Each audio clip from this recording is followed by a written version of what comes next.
Now, folks, one of the things you may have seen going around on social media lately is uh, a screenshot of Timothy Snyder's book on tyranny, specifically because it goes through a number of lessons on basically how other people who have lived under despotic, dictatorial, tyrannical, authoritarian regimes have kind of resisted those regimes, how they have been able to successfully fight against them and, maintain their society.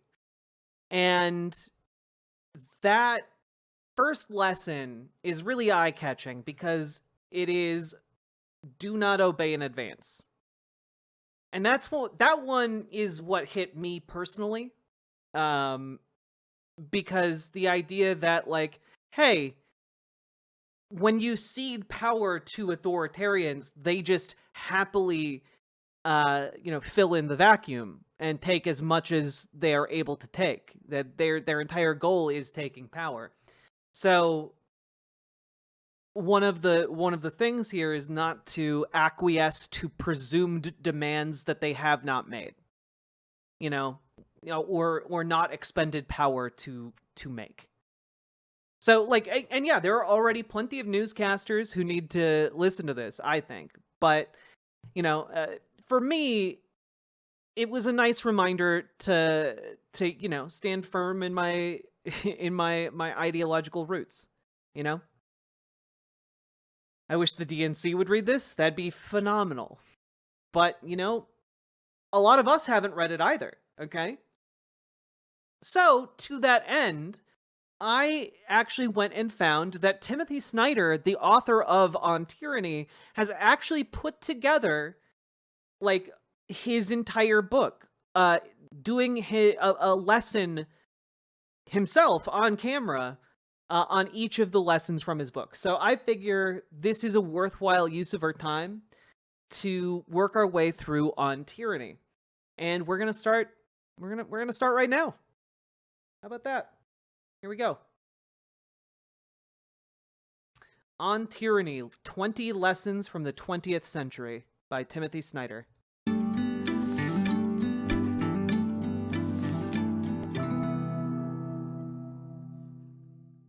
I'm Timothy Snyder. I'm a historian. I've written some books.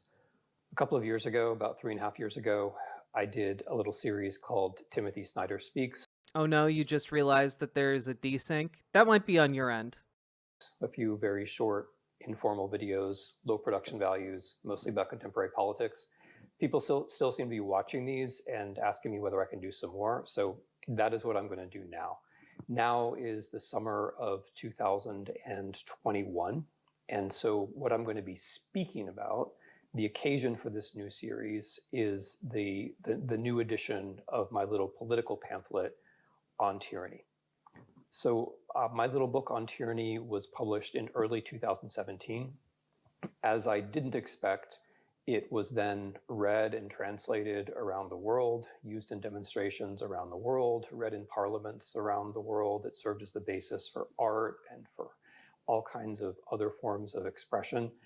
I wasn't surprised that it became useful in the United States. I was a little surprised at perhaps how useful.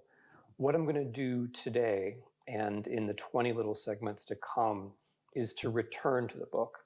And there's a specific reason why I'm doing this. We are now 4 years on. We're now in a new political moment.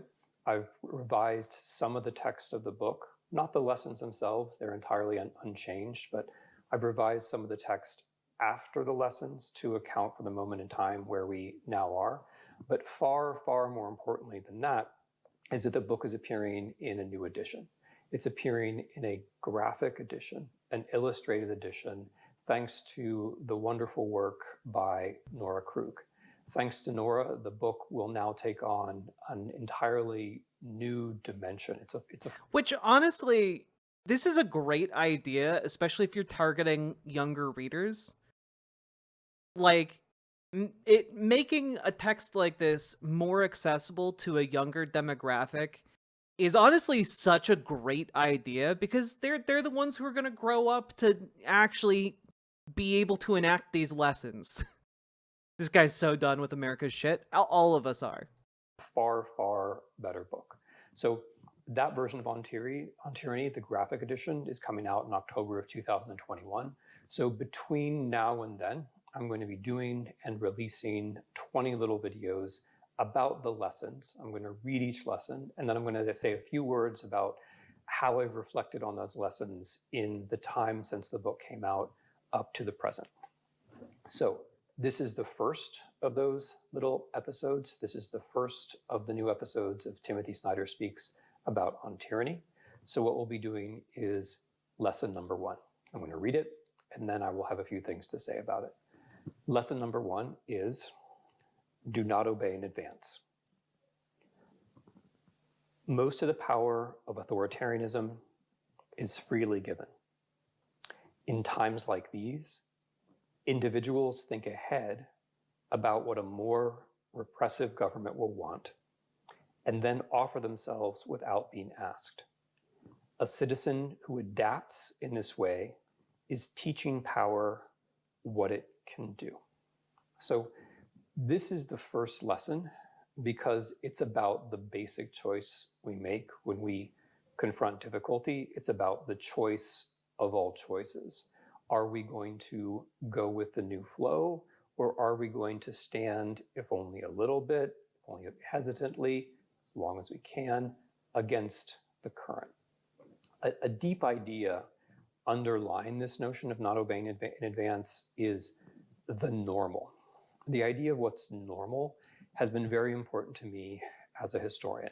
When, for example, I worked on the Holocaust and spent some time researching rescue in the Holocaust, it became clear to me that the people who actually did very good deeds described what they did as normal.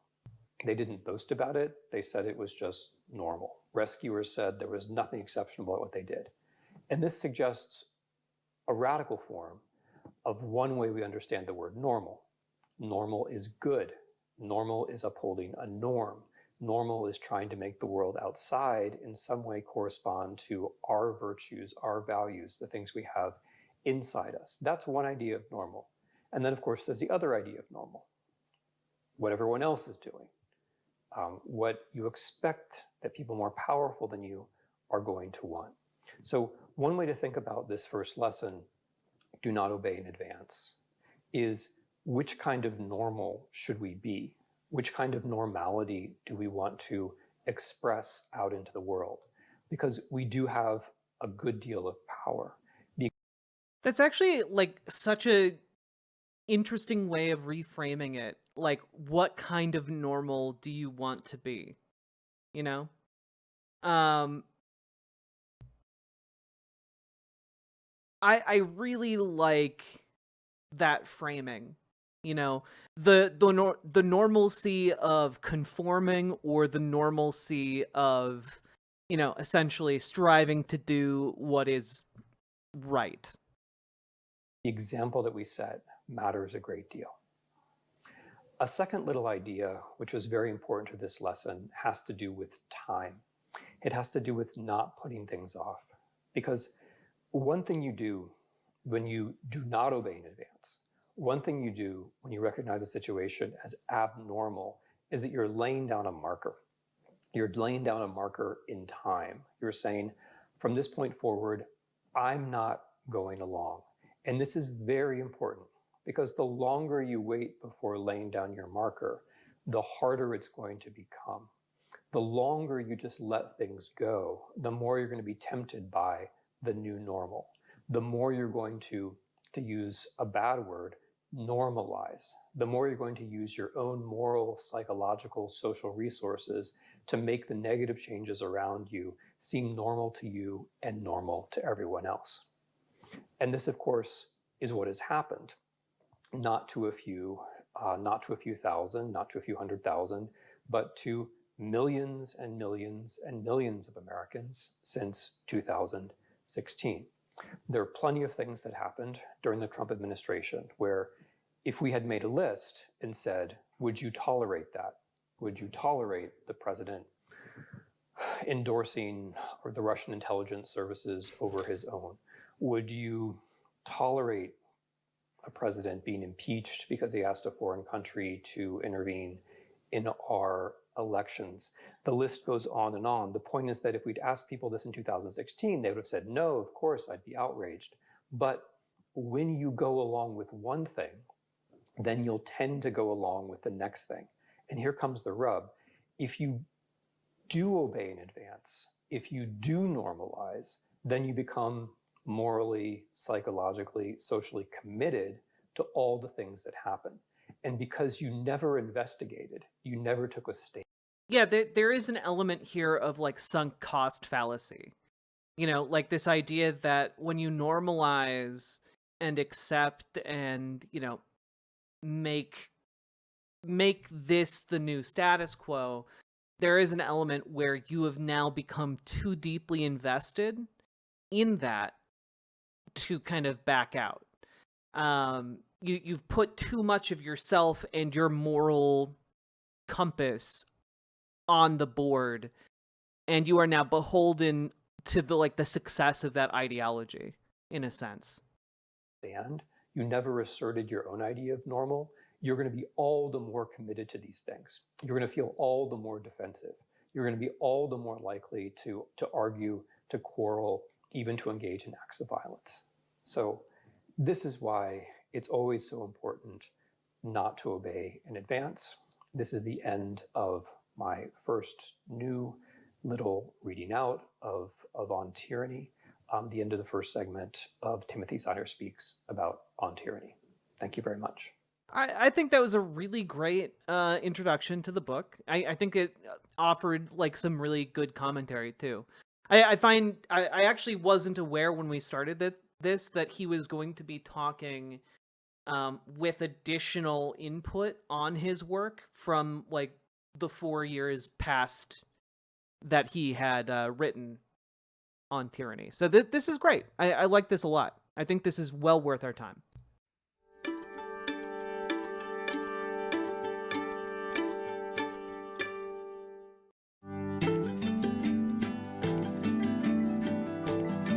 Also, this guitar intro is really nice. I'm Timothy Snyder, and this is number 2 in a new series of little video clips, which we're going to call Timothy Snyder Speaks about On Tyranny. The reason I'm doing this new series is that my little political pamphlet On Tyranny is going to appear again in October of 2021 in a beautiful and I think far, far improved graphic edition, which, thanks to the illustrations of Nora Krug, has helped me to see depth in the book that I hadn't seen before, and I'm hoping will help you as well. The book isn't just illustrated, it's effectively been remade thanks to Nora's art. So I'm using this as an occasion to talk through the lessons again. It's been more than 4 years. It's been 4.5 years since I wrote the book. It's been 3.5 years since I did my last little video series called Timothy Snyder Speaks. So what I'm going to be doing in these little snippets is to return to the lessons. Oh man, I hope he doesn't intro every single one of these. Just read them aloud and then offer a couple. I love him, but I hope he doesn't intro every single one of these lessons with prefacing that it's been 4 years. Okay, yeah, we get it. Reflections about what's We're watching since the Timothy first Snyder edition talk on about his Tyranny book On Tyranny. and this new edition coming out in fall of 2021. So today we're on lesson number 2.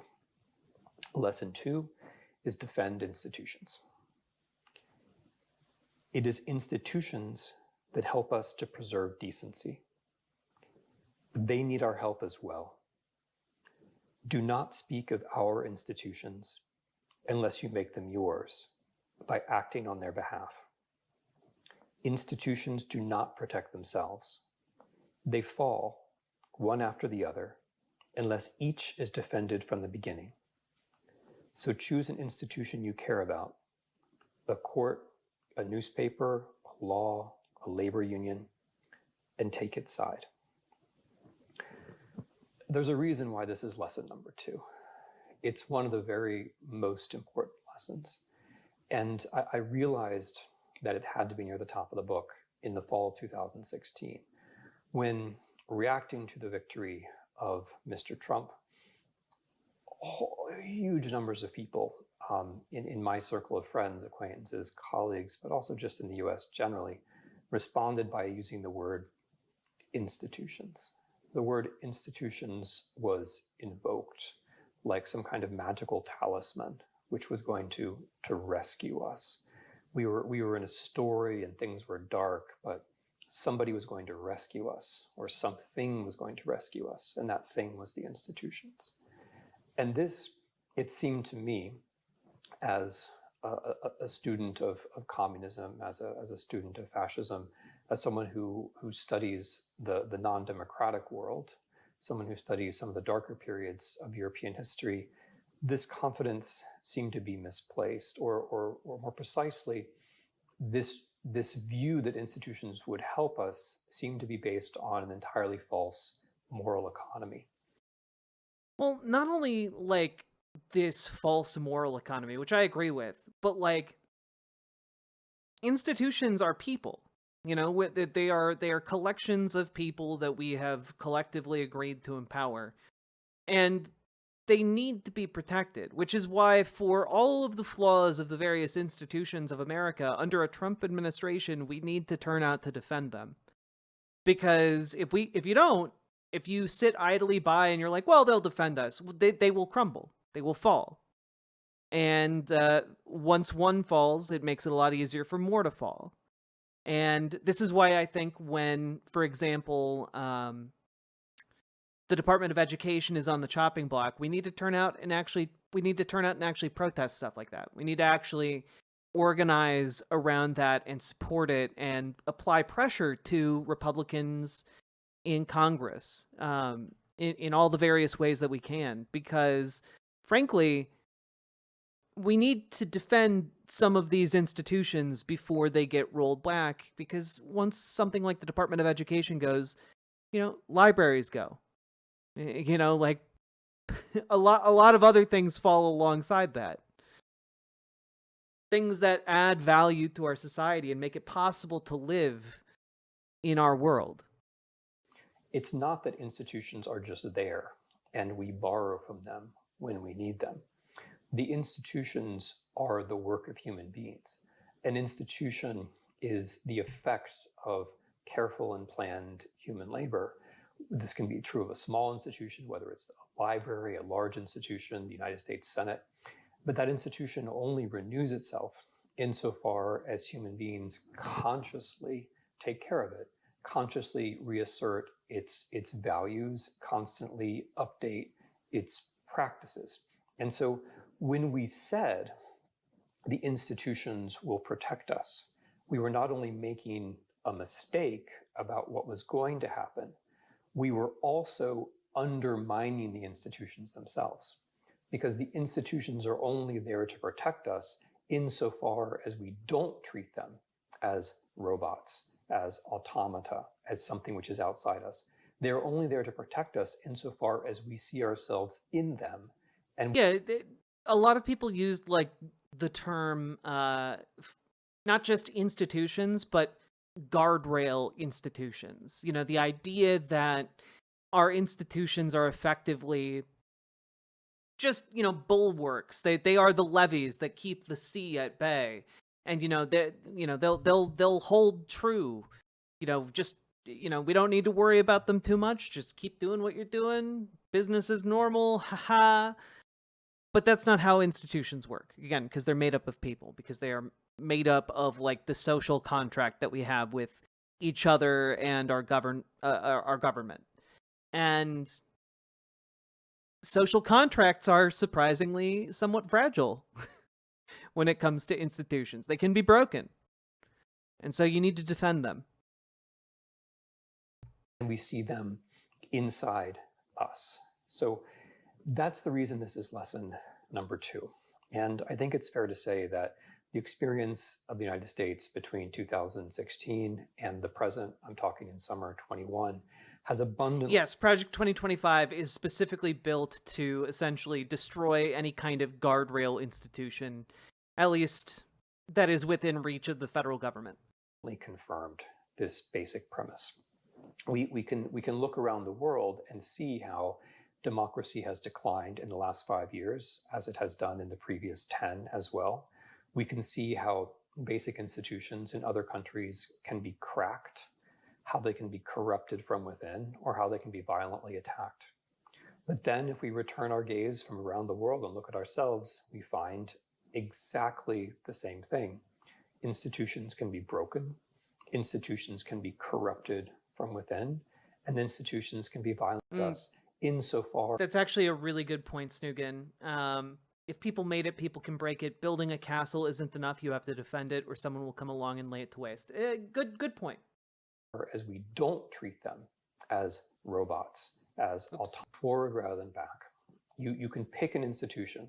It can be a governmental institution. It can be a non-governmental institution. The East European dissidents who I cherished spoke of civil society. And by civil society, they meant things like labor unions and newspapers and the institutions that are between the. Hey, YouTube, I love your username, but also I'm going to have to ask that you stop doom posting and actually start adding constructive bits to the conversation. I understand the impulse to doom post, but it's not very helpful. Individual in government. We're trying to but be it can constructive. also mean institutions within government. We in America talk about checks and balances, but those checks and balances only take place when the various parts of government function independently, as opposed to being drawn into a single logic, a logic drawn up by an individual or by a political party. So if you do lean in, you feel better. You know you're making a difference. The test for involvement. Yeah, by the way, that's a really important part that he just noted here. By leaning in and committing yourself to defending an institution or multiple institutions, you find both community in other people turning out to defend those institutions, and you also find an outlet for your dissatisfaction. So you can kind of kill two birds with one stone here by both unisolating yourself by socializing with others who share that common goal and common priority, and also you get to kind of, have an outlet for your frustrations in a way that is actually productive and can lead you to other kinds of skills, because once you've learned how to defend an institution or learned methods of trying to, you can then apply that to other institutions or other organizing efforts in the future. Are you doing something regularly? Are you doing something where you have some knowledge? Are you doing anything else is not being honest? Look, if the only thing you can do is shit your pants, that's fine. But like, I'm asking you to be constructive. If you can't be constructive, you have to go doom someplace else, okay? Like, honestly, like, we all understand shit's fucked. We get it. No one here is under the illusion that shit is not fucked. But continuing to talk about, we're all gonna die, you're all gonna die, the secret police are gonna show up at your door, like, you've already given power up to an administration that isn't even in power yet to make those demands. Like, be constructive or go fuck off. Go play a video game. If you play Fortnite and don't talk to anyone, you'll at least be doing something by contributing to other people's momentary happiness in playing Fortnite. But like, here, just talking about how you're all gonna die, the sky's falling, not helpful. We're actually trying to do some learning here to figure out how we can maybe channel our doomer, rage, despair, etc. into more productive ways, into more constructive avenues. Because, like, yeah, I get it. But life goes on. So you have to pick yourself up, dust yourself off, and figure out what the fuck you're gonna do. And if your answer to what the fuck are you gonna do is to just go around and tell people how fucked they are, that's not really useful. if you did that in the real world, people would punch your lights out. They would punch you right on the jaw. And you know what? They might be right to. Because if you're the guy running around the bar saying, we're all fucked, yeah, like everyone in the bar knows that already. Come with something new. Come with something better. If you don't have anything better, you're welcome to sit and learn with us. But like, till then, we all understand it's fucked right now. But one last thing. The history of human beings is a history of being fucked and figuring out how to make things marginally better. That is the entire history of humanity in a nutshell. And look, if you can't be constructive, then like do us a favor and fuck off. Go fuck off, live your life until you die. We don't care. You're not here to be helpful. You are exorcised from the community. Like, if all you're bringing to the table is telling us how fucked we are, we know.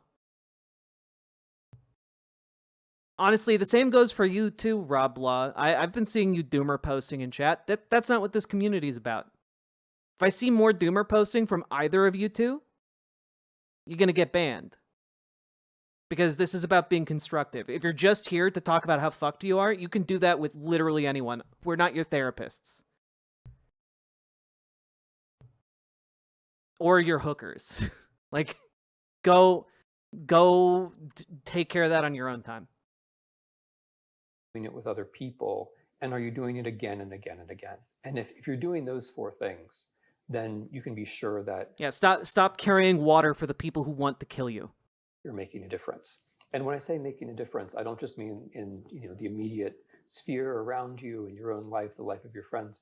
If it weren't for civil society, obviously people who don't make it a habit to doomer post in chat get a lot more slack. But if the only contribution to this community is that, like, you're just talking about how everyone's gonna die, that's not helpful. And there you go.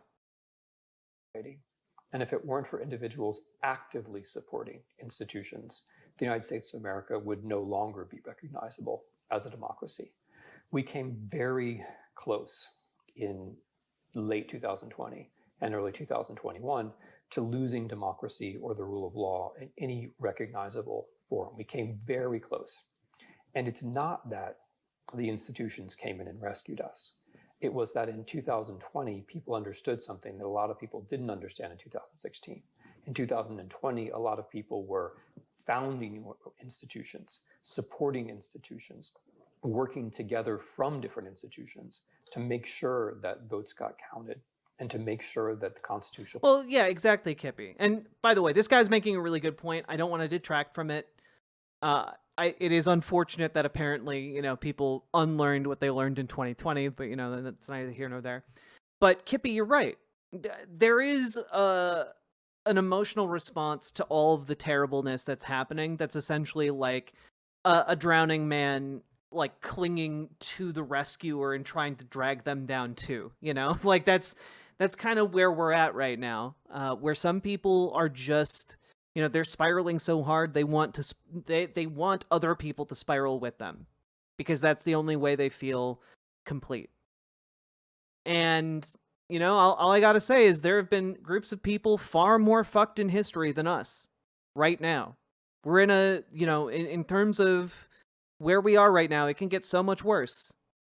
But that also means we have some wiggle room to try and make things better, to try and organize.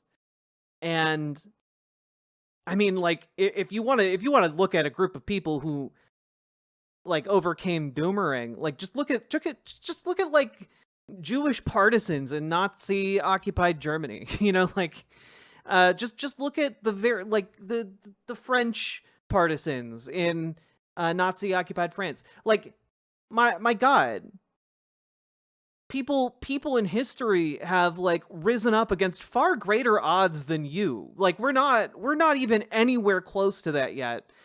And still you can find examples in history of people successfully resisting horrific regimes that have active genocidal campaigns. And you know what they weren't doing? They weren't going around telling each other, "Man, we're all fucked. Man, Jesus. Think of how fucked we are." No, they got together and they talked about what they could do. That's what they did. Yeah, the multiple French revolutions. Yeah. Procedures of the United States were followed. If we look back and we say, well, it all ended fine because our institutions worked, we're not only misunderstanding what happened, we're missing a very important moral and practical point. And the very important moral and practical point Sophie is Bliss, thank you for the we gifted have membership. to defend institutions. Thank you.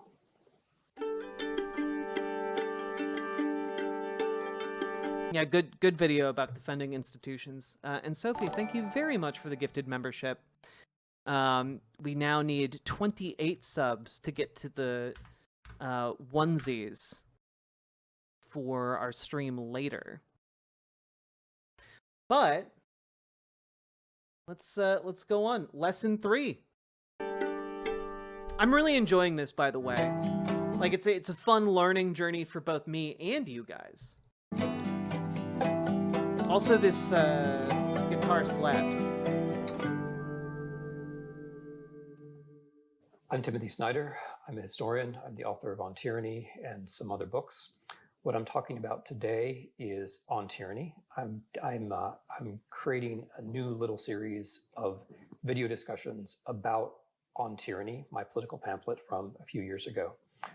The reason that I'm doing this is that I've updated the text of the book to take account for what's happened in the last few years. But more importantly, the reason I'm doing this is that On Tyranny is appearing again. Almighty Boo, thank you for becoming a member. In October of 2021, new because illustrated, new because much more beautiful and interesting, thanks to the work of Nora Krug. You know what? This is actually, I've come around on this. Introducing every single one of these lessons with a plug for his book does make me want to buy his book more. Yeah, effective marketing technique, honestly. So this project that Nora and I have been doing together. Wait, how are you not hot in that thick coat? No, I mean, well, it's like, I don't know, 67 degrees in my house. It's chilly outside. It's like 40 degrees, and I'm in the basement.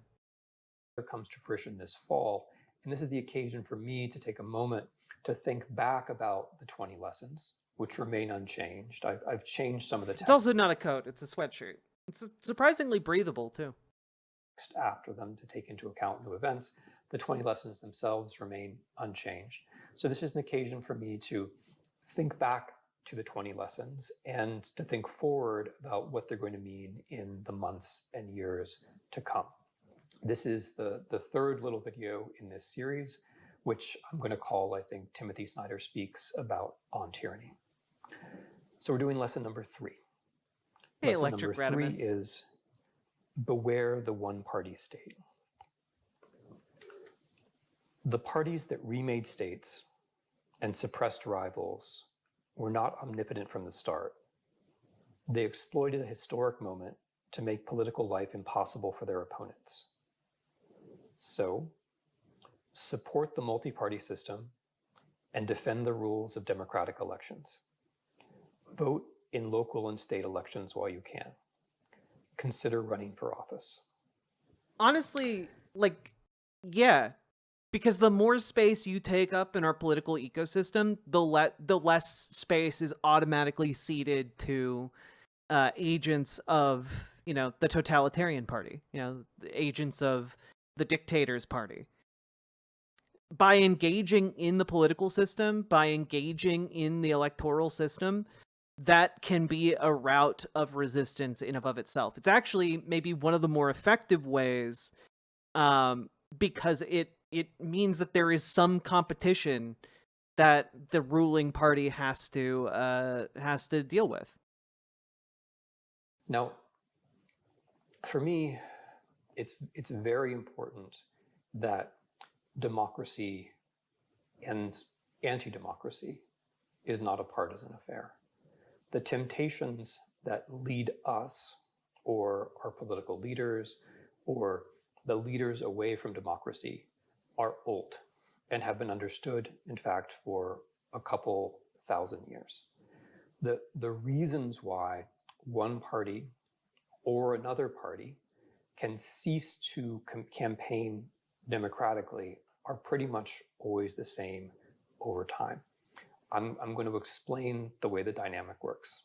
Well, very few Dems run for local office in rural areas, largely because the common wisdom inside the Democratic Party is that Dems can't win those rural, more conservative-leaning votes, which is obvious horse shit. You just need to be able to offer them something to believe in. It works like this.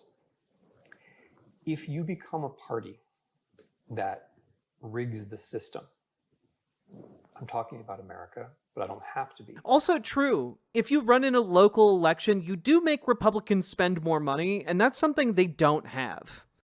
They don't have a ton of money right now. They're probably going to get deluged in funds for midterms and for the next election cycle, but right now they don't have money. And you can make up for a lack of money if you're like a sincere and committed candidate with, you know, enthusiasm, by putting yourself out there, by putting your platform out there. You can make that difference in local elections easy. So consider putting on your walking shoes if you are someone who feels like they may be able to be a good candidate. Now's the time to genuinely consider it. Consider running in the midterms. Unironically, now's the time. We know this from examples, modern examples from the last 100 years. If you become a party that rigs the system, you cease to become a party that campaigns for votes on policies. So basically you have a choice. Sure, parties are going to campaign hard, parties are going to use the rules as best they can. But when your main issue... But see, Ocean Forest, consider for a moment, in fact, every single one of you who in chat or internally who's considering, I would be a terrible politician, consider the fact that we already have terrible politicians. Consider the fact that your opponent is going to be, in almost every respect, a conservative who is, like, worse on every conceivable issue. And, you know, maybe, you know, in comparison to what we already got in a lot of local races, you're going to be an improvement no matter where you are by virtue of just having better politics than them. Considering that your opponent is literally Hitler. is rigging the system. Hey, Storma. When your main concern is not the population, but how you're going to game the elections, then you cease to become a Democratic Party. And this works over time. The longer and the better you get... Yeah, honestly, if you get elected and you are completely incompetent, you would still be doing better. If you were elected and you were just like the gooderest dog, you would be doing better. And I need to show something to you guys.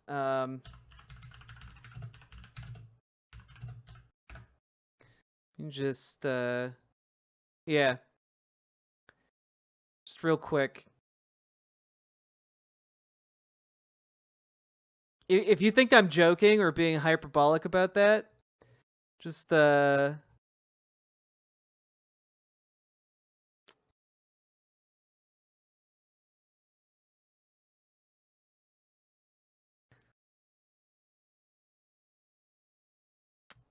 right. In 2024, a very good dog was elected a mayor in a Minnesota town. Khaleesi, the mother of dragons, breaker of chains, now has a new title, Mayor of Cormorant, Minnesota. Yep. What she has is a winning mentality. Her owner, Jake Sherbrooke, told Inforum, helped her to beat out 2 other local dogs and a local YouTuber to win the honorary mayoral title in a town with a population less than 1,400. But, like, unironically, probably a great mayor. Probably a bigger improvement over any Republican candidate.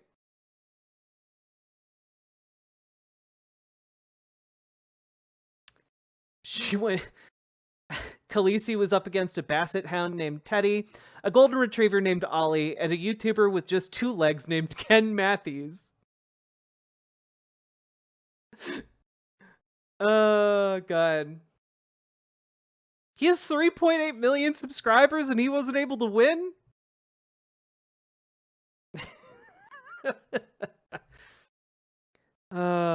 Voting was open to the public in an online election.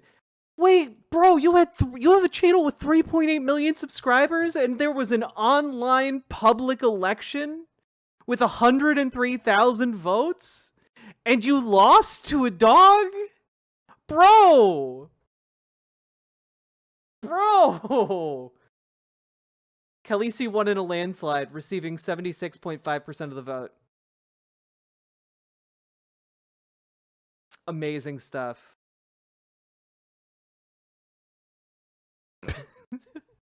This official announcement is incredible. God. She would go to every person. She never showed any favorites, Dave Sherbrooke told WSVN.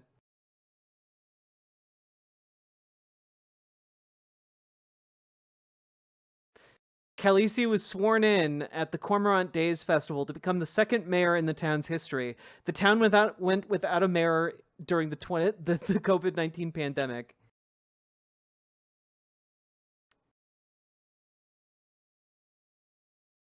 Amazing stuff.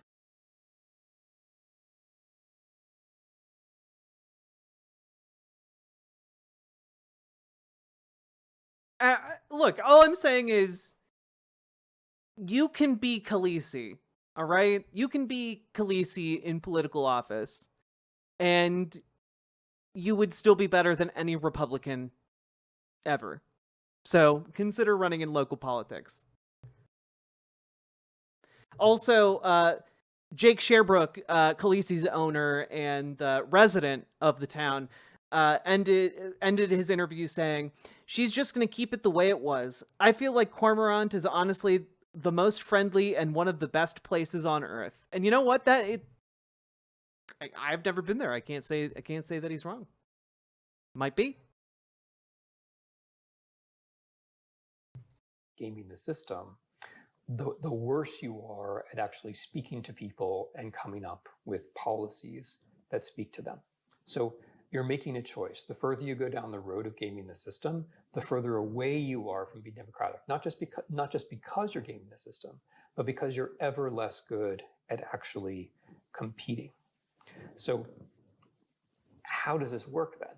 After a certain point, you as a political party have to believe in a single party system because you can't afford to have elections. You know that in non-gamed elections, non-rigged elections, elections where you didn't make or exploit the rules, you would lose. So you can't afford to have normal elections. You start to take for granted that elections in some way are just a ritual to keep you, your people, the right people, as you see it, in power. You start to say, for example, that you always win. You tell the lie that you always win. Your party always wins. You say that, as of course Mr. Trump and a number of his allies said in the year 2020. You start to talk about elections as just being something that you win. That's the definition of an election. As you're doing this, of course, you're changing the rules as hard as you can, and perhaps most dangerously, you're sculpting the electorate. You're creating second-class citizens. This is, by the way, what the Republican Party is currently doing. You know, like it's social engineering plus like this, you know, inculcating this idea that when Republicans win, that's the system working. When Republicans lose, that's just because of rigged elections. That's because the election was illegitimate. You actually see this having been inculcated and kind of coming to bloom in 2024. You're making it easier for some people to vote and harder for other people to vote. If it's the United States in 2021, you're probably pretty careful about how you talk about what you're doing, but you're doing it all the same. You're making it easier for some people to vote and harder for other people to vote. As you exclude people from the electoral system, you're creating potential for violence in two different ways. One is that people don't like to be excluded. And again, one doesn't have to talk about the United States here. This is a general tendency apparent from history. If you push people out of elections, if you push people out of an electoral system, if you Thanks, deny Resi. them a voice in a democracy, they will seek other ways to make their voices heard. But as we saw on January 6, 2021, you're also making violence more likely in another way. Because as you push some people out of the system, you're teaching other people that they always win. You're teaching other people that elections are the same thing as their winning. You're making it harder and harder for your people, as Mr. Trump put it, to distinguish between there being an election and winning. And that also makes violence more likely, because it means that if an election doesn't go the way of your party, people will resist violently, as we have already seen. Right? It's so easy when pronouncing these words, and perhaps for you and listening to them, to think about this as hypothetical, as political science. But we just watched this all play out. We watched this scenario play out step by step, word by word, in the 2020 American presidential election. We may not want to look hard at it. We may want to turn away. We may want to imagine the future is going to be better. But this just happened. So, to beware the one-party state, what we have to be able to do is believe seriously in the simple principle that each person has one vote. And having a vote means not just the formal right to exercise a vote, but also the practical ability to vote. An equal right to vote means nothing if it's just a statement on a piece of paper. An equal right to vote has to mean that regardless of where you are and who you are, as a citizen, it will be easy for you to vote. I'm going to close where I began. This is not partisan. Different political parties in the United States have gerrymandered and exploited and mocked the rules or warped the rules or broke the rules at different points in time. We are all vulnerable to this logic, the logic that if you move away from competing, you become worse at competing. The logic that as you move towards rigging the system, you become better at rigging the system, and before you know it, that's all you know about politics. We're all vulnerable to that. That's not a partisan point. To whom it's happening is important, and they should be named. But the issue is not a partisan one. And the issue has an upside. The issue has an optimistic outcome, which is if we had a system that was truly democratic, if we could avoid the risks that are now built into our system and pushed by one of our political parties to create a one-party state, that would be better for everyone. It would be better morally and eventually politically for both of our parties to be campaigning on platforms. It's a bad thing when one party doesn't have a platform and one of our parties doesn't. If we change this, and they largely won on the complete lack of a platform. Like, I would be very curious. I wonder if, I do wonder if I could reach out to Timothy Snyder and get him onto the show. I feel like it'd be really interesting to pick his brain on where things stand in the coming years, where he thinks this is going to go.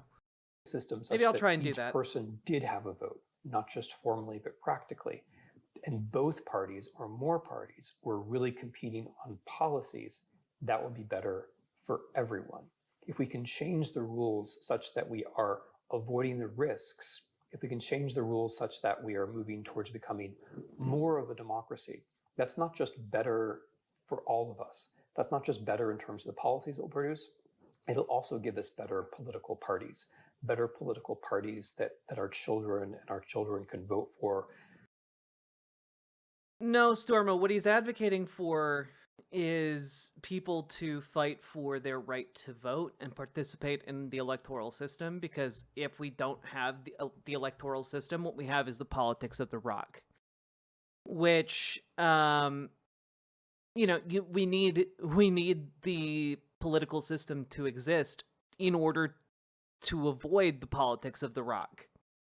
And so what he's talking about is that democracy itself needs to be a fundamental thing that all parties in a democracy agree on. So I'm just saying from personal experience, academics love to yap about their niche interests when given the opportunity. Yeah, you know what? I'll reach out. We'll see. We'll see if I can get them. With pride, rather than thinking, oh, that was the party that started this armed insurrection. That was the party that suppressed How's those Strim been? votes. Strim's been great. That was the party which openly declared it didn't accept an election result. If we can get the system right, then we'll be leaving a legacy of political parties that we can look back and be proud of. So, beware the one party state. Thank you. Yeah, like this is why he's advocating for people to get involved in the political system, because by being involved, by turning out and voting, by, agitating for easier, more accessible voting, like these are things that resist the encroachment of tyranny. Which points well taken, I think.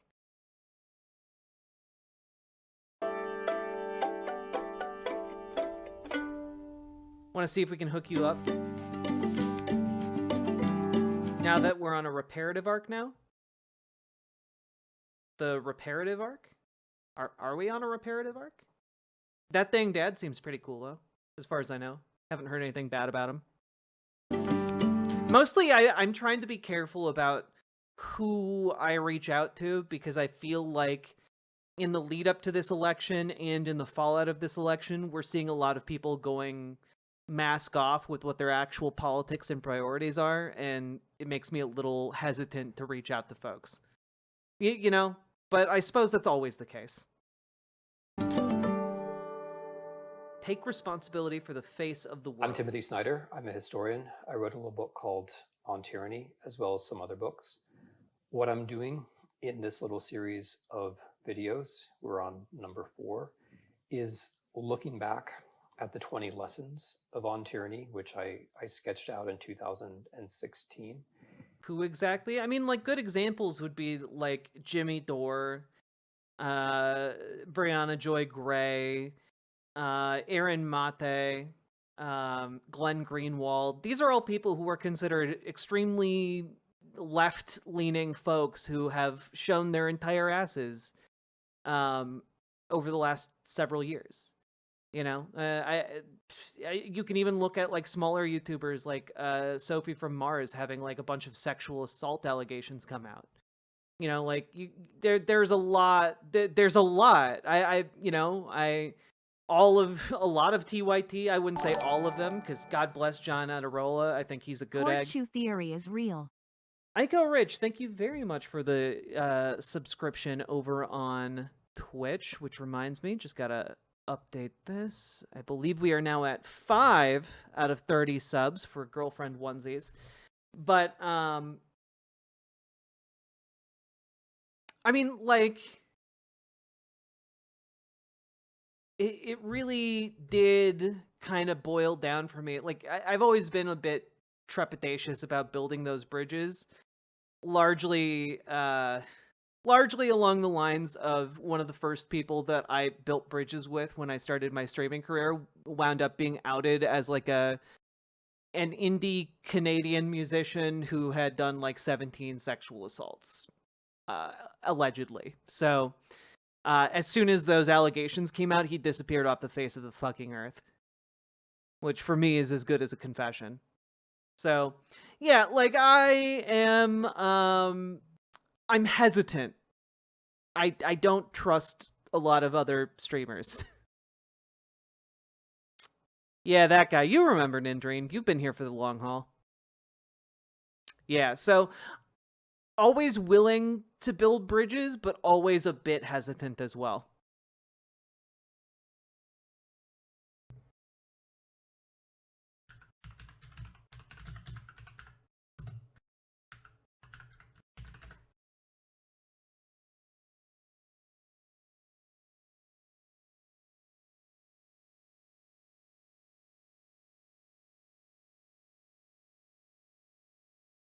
Anyway, moving on.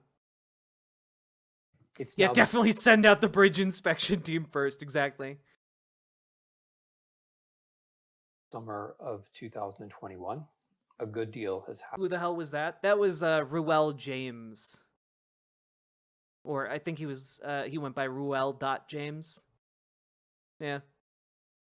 Happened in the meantime, much of it anticipated by the book. What I'm doing now is taking a very special occasion to return to these lessons, the special occasion being the fact that I've updated the text of the book, not the lessons themselves, but the text, in order to accompany a set of beautiful illustrations by Nora Krug. So the book on tyranny is appearing in a graphic edition in October of 2021.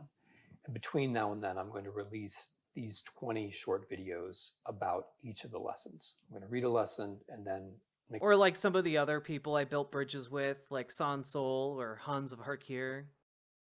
Yeah, stuff like that. You know, disappointing ends to a lot of those relationships and friendships. Obviously, a few remarks about what we have gone through in the last few years and what we might expect in the years to come. So we're now on lesson number 4. Lesson number 4 is not Haas. I've never been friends with Haas.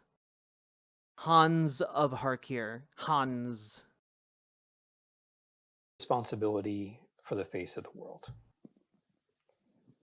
The symbols of today enable the reality of tomorrow. Notice the swastikas and the other signs of hate. Do not look away and do not get used to them. Remove them yourself and set an example for others to do so. So this idea of reaching out with responsibility is central to the way that I think about freedom. If we think about freedom just in terms of what's easiest for us to do, what we find most convenient in a given moment, of course we're never going to rub away a swastika. At best, we'll look at it with irritation and think, maybe I'll do something about that later. But what if freedom is actually a collective project? What if, in order for each of us to be free, all of us have to do something, if only a little something? And what if the signs that we see, the symbols that we see, little visual aspects of our reality, what if they are moments of choice for each of us and for all of us? I honestly, I find his perspective really refreshing. Like reframing complacency as an active choice. Like every moment you decide not to act is in itself a decision you are making to be complacent with the system. And so resisting against, you know, a lot of the aesthetic heraldry of fascism, of totalitarianism, etc., I think is a great point to make. I think, you know, if we are to be fighting this fight for freedom, doing away with the symbols that would oppress that freedom, I think that's a decent argument right here. This is, by the way, a very important insight by exactly someone who, Banana Brains. Choosing not to decide is a choice. Admired greatly Václav Havel.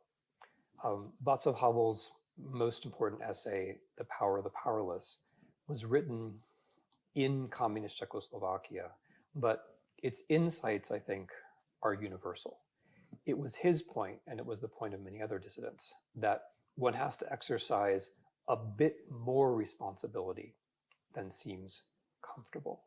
And the way to realize that a moment for exercising responsibility has come is these little irritants, right? These things which are slightly wrong about the outside world. So, for example, a swastika. We take part in its existence by seeing it. Sure, you're not the one who painted the swastika, but in some sense, you are partaking in its presence by walking by and doing nothing. This was Havel's point. Havel talked about the general panorama of everyday life and how, in some sense, we all co-produce it. And although each of us as individuals can only do a little to shape it, we're nevertheless making an important decision when we do decide to shape it. It was very cheering to me, very encouraging that, in fact, people did come out to whitewash swastikas. there were an awful lot more swastikas painted in public spaces in the United States of America in late 2016 and thereafter. And there were also groups who quietly, cooperatively, made sure that a lot of those swastikas were covered over immediately. It wasn't surprising to me that more swastikas came up at that particular. Yeah, and I also like his phrasing there, like it might be time to exercise more responsibility than we are necessarily comfortable with. You know, in his example here, Pavlo's example of the swastika and walking by it, being complacent with it versus, you know, taking action to remove it. That action might be more responsibility than you feel comfortable with, but that might be what the times call you to rise. You know, the times might call you to rise to that level of responsibility. But I think these are all really good reminders, and I think, in a sense, like these reminders are important because they give permission to us. In a sense, you know, they give permission to us to resist this, you know, the coming times, and I think that that is something we all need to remind ourselves. Like, yeah, we have a duty to each other. We have responsibility to each other. We have, you know, bonds with one another. And we need to show solidarity, and that solidarity might call us to taking responsibility for things that we shouldn't have to. In a just world, we shouldn't have to be responsible for removing a swastika, but we don't live in that just world yet. And so maybe the time has come for us to be getting a bit of outside of our comfort zones in that regard. Came late. What is this video about? These are the this is Timothy Snyder talking about his book on Tyranny, which is a book that draws upon a bunch of activists, political thinkers, philosophers, etc., to kind of come up with 20 ways to resist the encroachment of tyranny. It was written after Donald Trump got into office, and Timothy Snyder made a series of videos reading each section and discussing them with 4 more years of kind of having time to think about it, because he released these videos in 2021. So that's what this is all about. So we're getting practical advice for how to resist authoritarian encroachment under the coming Trump administration, essentially. Particular time. I was glad to see that other people had thought about this lesson, which I'm sure they thought about in their own way, of taking responsibility for the face of the world. I want to make a couple more remarks about symbols, because of course we're at a time where the symbols of the United States, or the symbols of what the United States should be, are hotly contested, which is completely normal, by the way. Monuments go up and monuments go down. There is nothing more predictable, nothing truer about the history of public spaces than that. Monuments go up at a certain time, let's call it point A, in order to project into the future, all the moments after point A certain vision of the way the future should be. We think monuments are about the past. They're not about the past. Monuments arise in a moment of the past in order to influence the future from the point of view of point A, from the point of view of that past. And so when we think about monuments, we're not really talking about whether we're respecting history or not. History will be just fine with or without monuments. Hey, Lefty McClutterson. What we're thinking about is, hello, Witch what Night Melody. version do we want to communicate into the future? And this is where I want to speak about something that I didn't speak about when On Tyranny was published, which is our own symbols. There were plenty of swastikas. There still are plenty of swastikas, but there are also American symbols that we have to consider, or in some cases reconsider.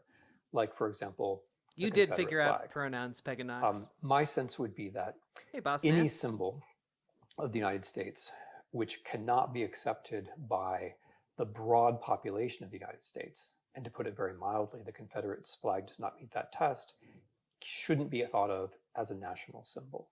But to be a little bit more fundamental about this, symbols which represent a true part of our history, the history of bondage, of chattel slavery, symbols that represent a true part of our history can be understood as that. They are part of our history. The question is whether chattel slavery, bondage, racial inequality, whether those are the values we wish to project into the future. Displaying or drawing or carrying a Confederate flag means that. And it doesn't just mean that to Black people. It means it in an objective sense, because that's what the symbol meant at the time. So the Confederate flag isn't just one of a set of neutral symbols that can be assembled or brought together in a random pattern. It has a specific meaning. If the wish is to project racial inequality and slavery as desirable values and practices, then that is what you communicate with that particular American symbol. And I focus on this because, of course, that symbol is very present in American political life. Yeah, I do think that the more things become stressed, the more things become escalated, the more important symbols will become. I think that tends to be the course of conflict and friction within societies. Um, and it could be that action to remove symbols of fascist power might become more important as well. So I think this is all good, but it also includes needing the need to be able to properly decode and explain why it's important to take down fascist symbols. As I'm sure all of you will know, the Confederate flag was paraded through the United States Capitol on the 6th of January, 2021, something which, to my knowledge, I mean, historians are taught never to say never because there's always an exception, but to my knowledge, that had never happened before in the prior existence of the United States. And so we have to ask ourselves. Exactly, Sweet Myths Music. We need to rethink the ways we resist. Our systems have a unique way of creating niches for that resistance to become a part of the system. Yeah, and that's kind of the thing. That's why, like, the point number 3, I think, involved, hey, consider running for office. Because by being inside that system, you become more aware of those unique niches, and it becomes a more valid avenue for resistance. And hell, even just participating in the electoral system is its own form of resistance as well. So I think that this is going to be more important. Yeah, Brutus Magnuson, it would not surprise me, for example, if comedy becomes a target under Donald Trump. Largely because, well, the emasculation and laughing, well, emasculation is something that fascists cannot abide because their entire existence depends upon, reinforcing a toxic idea of masculinity. But more than that, laughter makes totalitarians small. It makes them digestible. It makes them, in a political sense, edible. It whittles away at their power until they can topple, and that is, well, it's why they hate comedy above all else.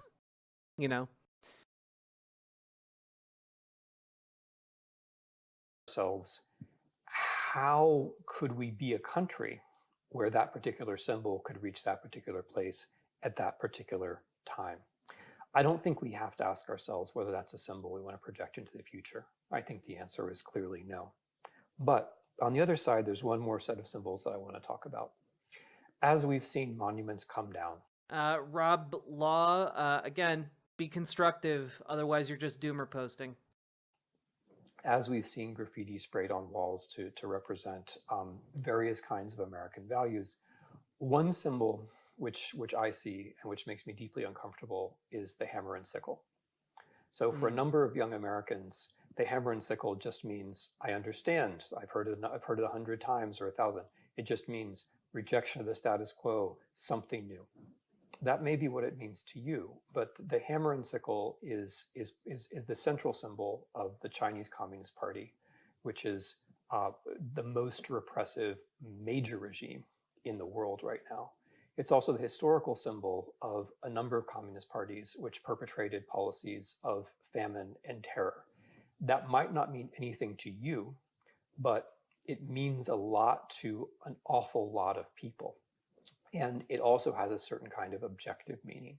It has Also, one of the things, and I know a lot of lefties might cringe at what he's saying here, but one of the things we have to understand going forward is that we're going to need to do a lot of like big tent organizing with people we don't necessarily like, with people who make us uncomfortable, and who might be uncomfortable with our positions as well. You know, it's in a part incumbent upon us to be able to open up that big tent of resistance, because I guarantee you the people who were resisting fascist authoritarian regimes throughout the 1900s were not all united in purpose and in exact political outlook. I guarantee you that.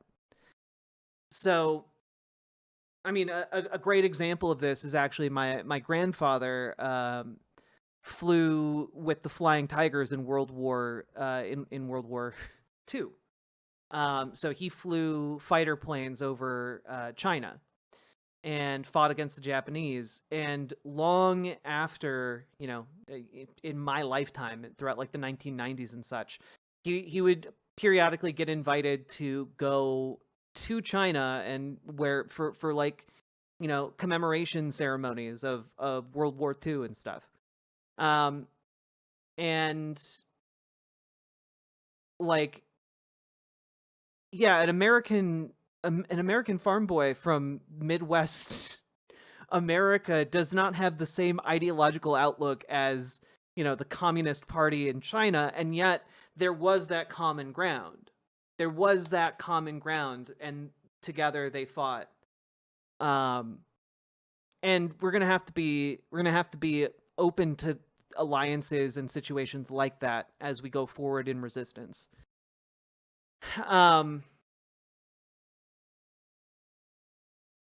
Yeah. And I do understand that there are going to be some leftists who are like, hell no, the hammer and sickle are really rooted in good politics. And like, frankly, I think we have a lot better symbols here in America to make use of. A lot of like the labor union symbology, a lot of the symbolism of working class folks here in America. I think we can really do a lot better with images, symbols that resonate already with working class people in America without having to push the boulder like uphill in the Sisyphean task of trying to get everyone to accept the hammer and sickle. Yeah, we got our fucking fists, man. We have symbolism here that we can make use of that would be far more effective, in my opinion. Especially because a lot of working class people, they grew up with the Red Scare. They grew up with, the Iron Curtain. They grew up with a lot of that stuff. And it might not be as real to younger people who lived after the wall came down, the Iron Curtain and all that. But like, for a lot of people, overcoming that symbol is going to be a huge hurdle to resistance. And rather than just throwing that up there with the end result being excluding more people, let's embrace the symbology we already have in America. We have a rich tapestry of symbols to draw from, and I would suggest we do that.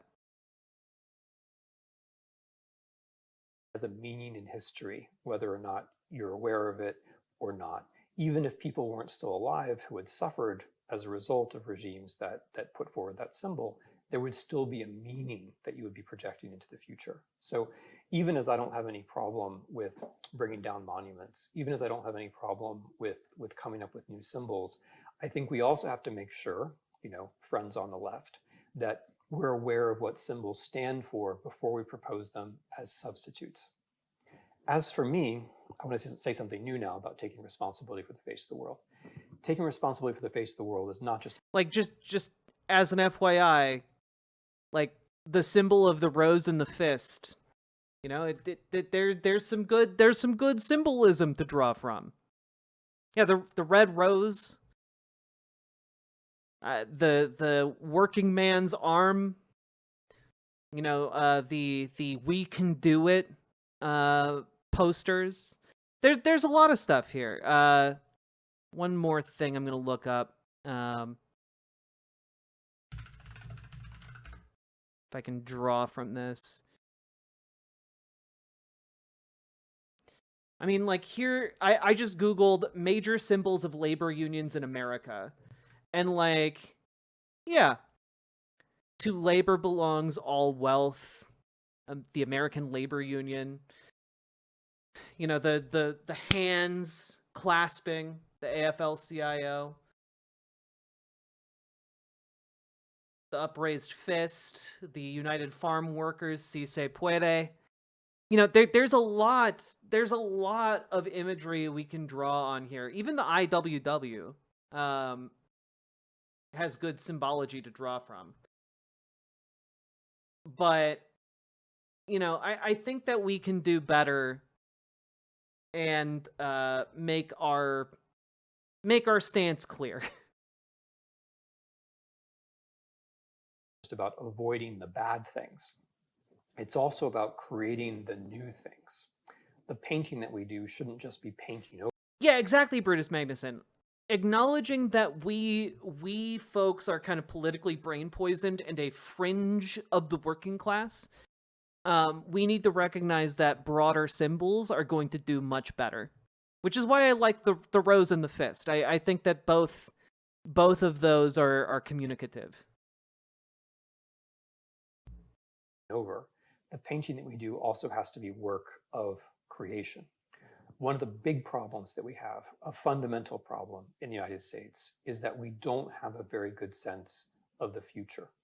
And bringing down monuments, important though that might be, is not the same thing as filling up that space with a symbol for what we think the future should be, which of course is what monuments are all about and what art in some sense is about. And that's just the note that I wanted to close. I think the three arrows is a fine symbol, but I don't know that it necessarily has a well-known and widely understood meaning in the United States. On. Taking responsibility for the face of the world is not just about cleaning up. Taking responsibility for the face of the world also involves thinking about what the face of the world should be. And this means confronting this problem that we have a very hard time thinking of the future. We have a very hard time thinking of the future. And with yeah, honestly, the handshake is also very good. Like, the fist, the handshake, the, you know, you could even do like a if any of you are artists and want to take a crack at it, you could even do like a slightly stylized version of the handshake from is it Commando or Predator? I always get those confused. But you know what I'm talking about, the gif of like the two guys with the beefy arms clasping hands. Predator. Thank you, Archangel. I can rely on you to understand which movie I'm talking about. Yeah. How about a fist bump? Without the future, democracy is very hard to maintain. And since we have this problem, we should recognize the people who can help, and the people who can help are the artists. The people who can help are the writers. The people who can help are the poets. All the people who are shoved to one side by a society which is pragmatic or instrumental, which confuses efficiency with values or productivity with aesthetics. These are the people who are actually capable of helping us to think about what kind of face we would like the future to have, or what kind of face we would like to be able to turn towards the future. So I wanted to close on that new note. Part of taking responsibility for the face of the world is thinking about what the future should look like and taking seriously the people who labor in the direction of generating possibilities, aesthetic possibilities and moral possibilities. Thank you. I like this. I think this is a really good use of our time.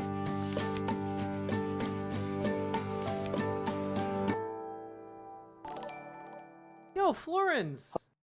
Thank you for the It $5 always felt dono. weird to me how readily some leftists ceded the US flag to the right. To many people, it's a positive symbol of revolution, despite its baggage. Yeah, I do think it's time for us to, like, figure out a better symbology for the left. This is an excellent resource, Dragonfly. I also feel like this is a resource we can kind of grab onto and feel empowered by.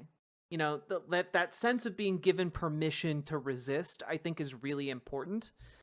What is this resource? This is a series of discussions and readings and discussions by Timothy Snyder, the author of the book on tyranny, on the lessons from On Tyranny.